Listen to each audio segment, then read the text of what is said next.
Hello guys, सब स्वागत है आपका अपने यूट्यूब चैनल एजी कॉमर्स बयान का। तो अभी तक मेरे इस चैनल को सब्सक्राइब नहीं किया तो सब्सक्राइब कर लीजिए, बेल आइकन प्रेस कर दे ताकि जब भी इस तरह की वीडियो अपलोड करें सबसे पहले आपके पास नोटिफिकेशन पहुंचे। तो चलिए आज हम लोग क्लास 12 इकोनॉमिक्स के सेट पेपर 3 जो है स्टार्ट करेंगे। उसके पहले मैं आपको बता दें कि अगर आप अभी तक मेरे व्हाट्सएप ग्रुप ज्वाइन नहीं किए हैं तो मेरा व्हाट्सएप ग्रुप ज्वाइन कर लीजिए।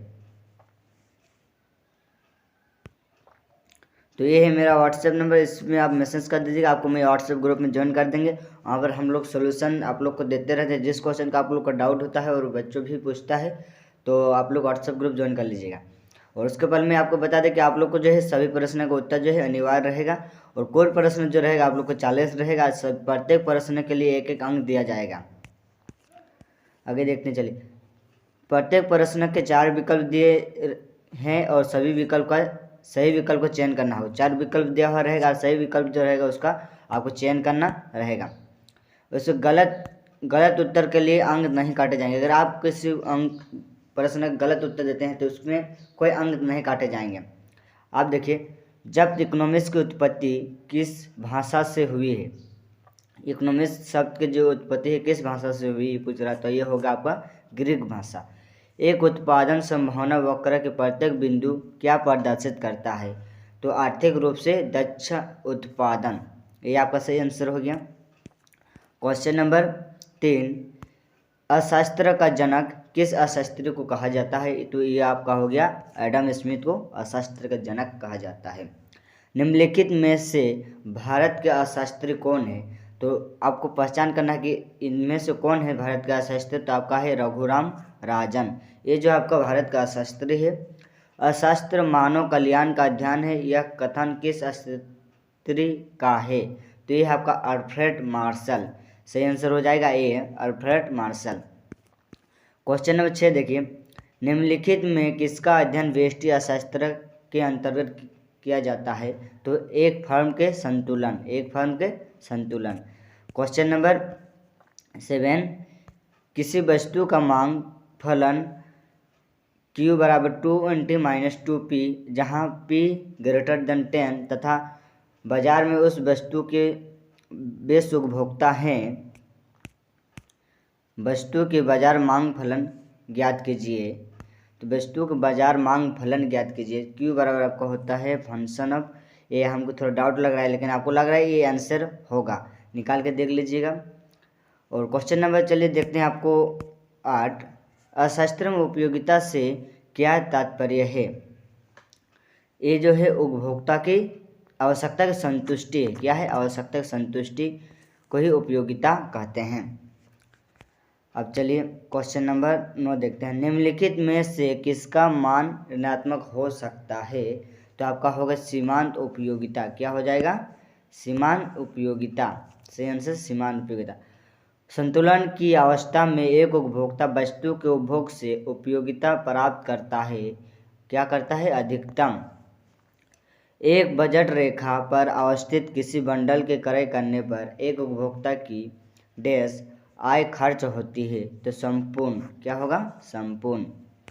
क्वेश्चन नंबर 12 देखिए, क्वेश्चन नंबर 12 आपको कहता है कि निम्नलिखित चित्र में मांग रेखा AB के मध्य बिंदु G पर मांग की लोच क्या होगा। आपको हम बता दिए हैं कि एक जो होता है आपको बीच में होता है, तो ये आपका है किस में है, बीच में। और अगर इससे नीचे थोड़ा आ जाएगा तो ये ED लेस देन 1 हो जाएगा। यहाँ फिर नीचे आ जाएगा तो ED इक्वल टू 0 हो जाएगा यहाँ पर नीचे में। और ठीक इसका ऊपर चला जाएगा तो ED ग्रेटर देन, फिर यहाँ पर चला जाएगा ED इन्फिनिटी। तो ये बात को ध्यान रखिएगा, ऊपर या नीचे करके आपको एक क्वेश्चन देगा ही देगा। तो ये आपका हो जाएगा ED इक्वल टू 1, 1 के बराबर हो जाएगा। इसको क्वेश्चन नंबर 13 देखते हैं, निम्नलिखित में से उदासीनता वक्र विश्लेषण की एक मान्यता कौन नहीं है, तो उपयोगिता का क्रमवाच माप संभव नहीं है। उपयोगिता का क्रमवाच माप जो है संभव है नहीं, ये पूछा क्वेश्चन आपको। तो आपका इसमें सही आंसर होगा कि उपयोगिता गिनती संख्या का मापा जा सकता है। आपका सही आंसर डी नहीं होगा, आपका ये आंसर गलत होगा। आपका सही आंसर हो जाएगा ए। यहाँ पर गलत ये जो किए हैं, आपका सही आंसर कौन हो जाएगा, ए। क्वेश्चन नंबर 14 देखिए, एक उपभोक्ता अपनी आय 20 रुपये को दो वस्तु रसगुल्ला और गुलाब जामुन। एक उपभोक्ता जो है जिसके पास कितना रुपया है, 20 रुपया है, जिसके पास 20 रुपया है और ये दो वस्तु, एक रसगुल्ला और एक गुलाब जामुन खर्च करता है।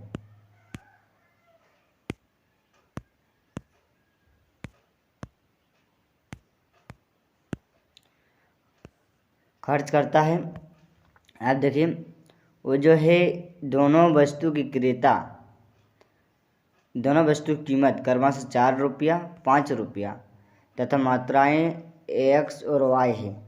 तो बजट के समीकरण क्या होगा, यानी 4x क्या है, पहले 4 प्लस 5y बराबर कितना रुपया है, 20 रुपया। तो आपका सही आंसर हो जाएगा सी नंबर। क्वेश्चन नंबर 15 देखिए, निम्नलिखित में से दो वस्तु का कौन सा संयोग प्रतियोगी वस्तु का एक संयोग है। तो ये आपका हो जाएगा पेप्सी और कोको कोला। यदि किसी वस्तु की मांग रेखा कीमत अक्ष y अक्ष के समांतर है तो वस्तु की मांग की कीमत तुलोज का मान क्या होगा। तो ये आपका हो जाएगा 0। उत्पादन से क्या तात्पर्य है, आगत का निर्गत का रूपांतरण, ये भी सही है। नई उपयोगिता का सृजन, ये भी सही है। एक साधन की सहायता से वस्तु और सेवाओं का निर्माण, ये भी सही है। तो आपका सही आंसर हो जाएगा डी, इनमें से सभी। क्वेश्चन नंबर 8 देखिए, परिवर्तित साधन के सापेक्ष कुल उत्पाद में परिवर्तन की दर को क्या कहा जाता है। तो ये आपका हो जाएगा सीमांत उत्पाद। उत्पादक कौन होता है, तो उत्पादक जो है वो कौन होता है पूछ रहा है। तो साधन के सहायता से वस्तु और सेवाओं का निर्माण करने वाला व्यक्ति जो होता है वो उत्पादक है, यानी सेलर भाषा में कह सकते हैं। जो उत्पादन करता है उसी को उत्पादक कहते हैं। यानी साधन के सहायता से कच्चे माल के रॉ मटेरियल के सहायता से जो वस्तु का निर्माण करता है वो उत्पादक कहलाता है।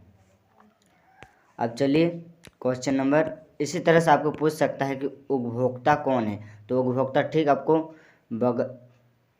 पूर्ति के लिए वस्तु का उपयोग करने वाला व्यक्ति, तो ये जो है उपभोक्ता कहलाएगा। आवश्यकता पूर्ति के लिए वस्तु की।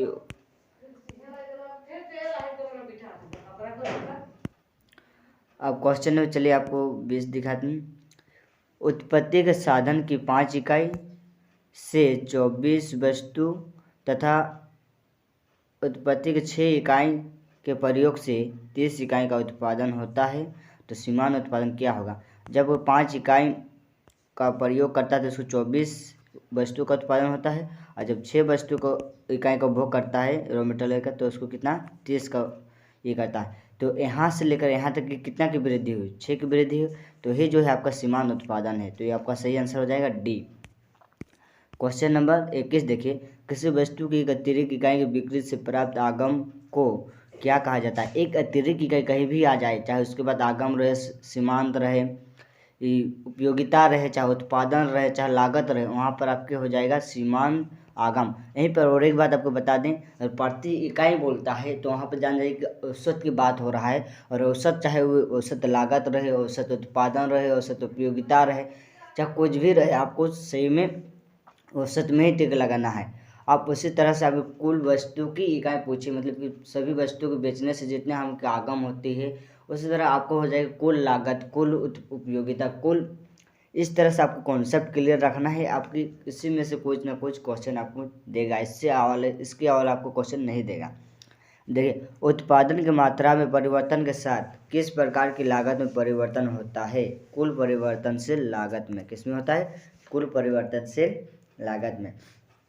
किसी वस्तु का पूर्ति वक्र मूल्य बिंदु से गुजरता है तो पूर्ति की कीमत लोच का मान क्या होगा। जब किसी वस्तु का पूर्ति वक्र का मूल्य बिंदु की ओर गुजरता है तब वह क्या कहलाता है, एक के बराबर क्या कहलाता है, एक। तो सही आंसर हो जाएगा, सही आंसर आपका हो जाएगा बी।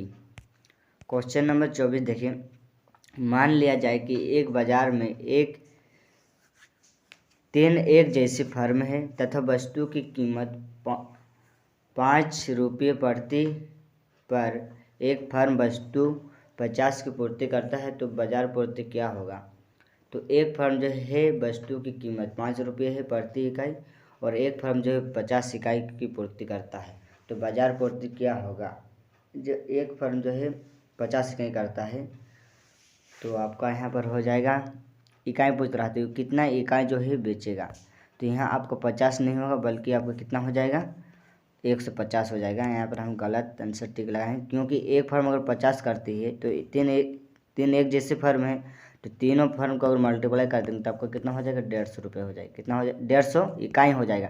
अगर हम इसको रुपया में करेंगे तो आपको कितना रुपया हो जाएगा, फिर 5 से इसको डिवाइड गुना कर देंगे, 0 बचे 25 हो जाएगा, 5 एकम 5 और 750। अगर रुपया पूछते तो आपका आंसर होता है 750।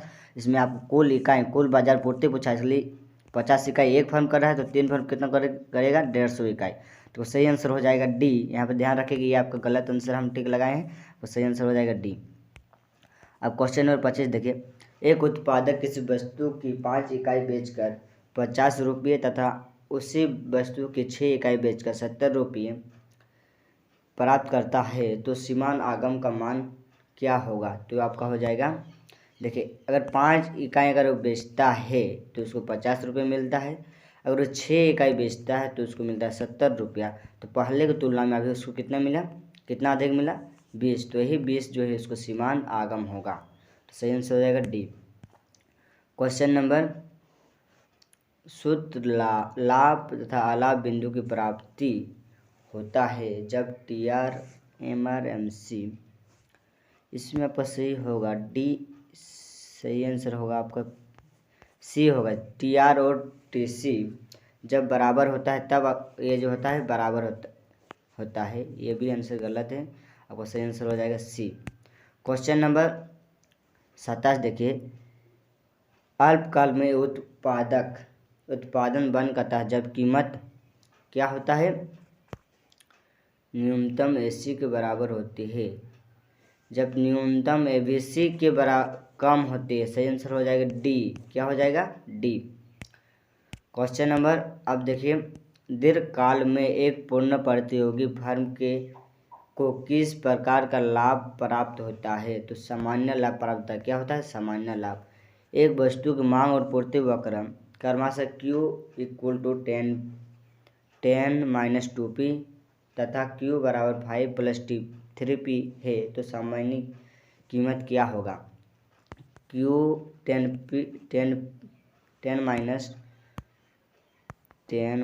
- 2P बराबर 5 + 3P। PP को एक तरफ लेके जाएंगे और इस 10 को जैसे 5 प्लस को लेकर आएंगे तो माइनस में हो जाएगा, 3P + 2P, यहाँ पर आपका हो जाएगा 5, यहाँ पर जोड़ेंगे दोनों को तो आपका हो जाएगा 5P। जब P बराबर 5/5 यानी 5 तो आपका हो जाएगा एक आंसर। क्या हो जाएगा एक आंसर हो जाएगा। काट के कितना आया एक। अब क्वेश्चन नंबर 30 देखते हैं, किसी वस्तु की कीमत में 5% की वृद्धि से वस्तु की मात्रा में 4% की वृद्धि हो जाती है तो पूर्ति की कीमत क्या होगा। तब को हम बता दी हैं कि मात्रा में, चाहे पूर्ति की मात्रा में हो चाहे मांग की मात्रा में है, उसको ऊपर में लिखते हैं 4% नीचे में लिखते हैं जितना आपकी कीमत में हुआ है। कीमत में आपका हुआ है 5, कितना हुआ है 5 हुआ है। जब हम लोग इसको डिवाइडेड कर देंगे यानी 4 तो जाएगा नहीं तो 0 लगाएंगे तो आपका आ जाएगा पॉइंट में आ जाएगा, तो 5 × 8 = 40, कितना बार में कट गया तो आपका सही आंसर हो जाएगा सी।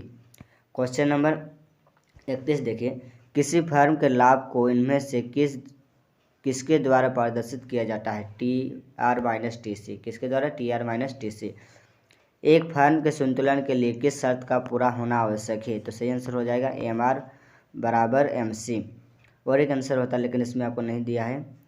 देखिए, एक पूर्ण प्रतियोगी बाजार में वस्तुओं के संतुलन कीमत में वृद्धि हो सकती है जब मांग और पूर्ति में समान दर से वृद्धि होती है। सही आंसर हो जाएगा डी। क्वेश्चन नंबर 34 देखिए, श्रम से क्या तात्पर्य है। तो श्रम से आपका तात्पर्य है कि एक व्यक्ति के द्वारा किया गया कार्य घंटा, एक व्यक्ति के द्वारा किया गया कार्य घंटा। उसके बाद यदि श्रम का सीमांत उत्पाद MPL तथा वस्तु की मूल्य P है तो श्रम के समान उत्पाद का मूल्य ज्ञात करने का सूत्र क्या है। अगर उसका मूल्य हम लोग ज्ञात करें, मान लो समान उत्पाद आपका कितना है MPL और उसका मूल्य जो है आपका है प्राइस जो है P है। तो किसी भी वस्तु का अगर मान लीजिए आपके 5 इकाई अगर बेचते हैं और उसकी कीमत अगर 2 रुपया है, तो उसको हम लोग अगर उसकी मतलब कि 5 इकाई का अगर कीमत निकालते हैं, हम लोग क्या करना पड़ता है, मल्टीप्लाई करना पड़ता है। तो इसी तरह अगर हम लोग इसकी कीमत निकालेंगे तो हम लोग क्या प्राइस के साथ उसकी मल्टीप्लाई करना पड़ेगा। तो यही आपका हो जाएगा ये नंबर आंसर सही। अब क्वेश्चन नंबर 36 देखिए, एक एकाधिकारी वस्तु की मांग की लोच 1 से अधिक होती है जब सीमांत आय धनात्मक होती है। सीमांत आय धनात्मक होती है। क्वेश्चन नंबर 37, दीर्घकाल में संतुलन अवस्था में एकाधिकार तुलना में पूर्ण प्रतियोगी बाजार में उत्पादन की मात्रा होती है अधिक। क्या होगा, अधिक। विभेदीकृत कीमत किस बाजार की विशेषता होती है, तो एकाधिकार की होती है। किसकी होती है, एकाधिकार। दीर्घकाल में असामान्य लाभ की प्राप्ति किस बाजार में होती है, तो ये आपका हो जाएगा एकाधिकार में। अब क्वेश्चन नंबर 40 देखते हैं, एकाधिकार विक्रेता की संख्या होती है अधिक। एकाधिकार में क्रेता की संख्या होती है अधिक। तो चलिए, आपको अगर किसी प्रश्न में दिक्कत हुआ है तो कमेंट बॉक्स में कमेंट करके बताइए, या तो मेरे व्हाट्सएप नंबर दिया हो रहा है, व्हाट्सएप भी मैसेज करके बता सकते हैं, और व्हाट्सएप ग्रुप जरूर ज्वाइन कर लीजिए। तो वीडियो के अंत तक देखने के लिए आपको बहुत बहुत धन्यवाद। और आपको लिए भी सेट 4 और 5 जल्द ही ला रहा हूँ, आप लोग टेंशन नहीं लीजिए। और भाई BST का भी आप लोग के लिए सेट का आंसर जो है तैयार कर ली है आप लोग के लिए। वीडियो BST के लिए भी आएगा और ATP के लिए भी आएगा। ATP के लिए भी जल्द ही आ रहा है। कमेंट करके आप लोग इसका जिसमें डाउट रह गया है तो कमेंट करके बताइए। तो चलिए, धन्यवाद।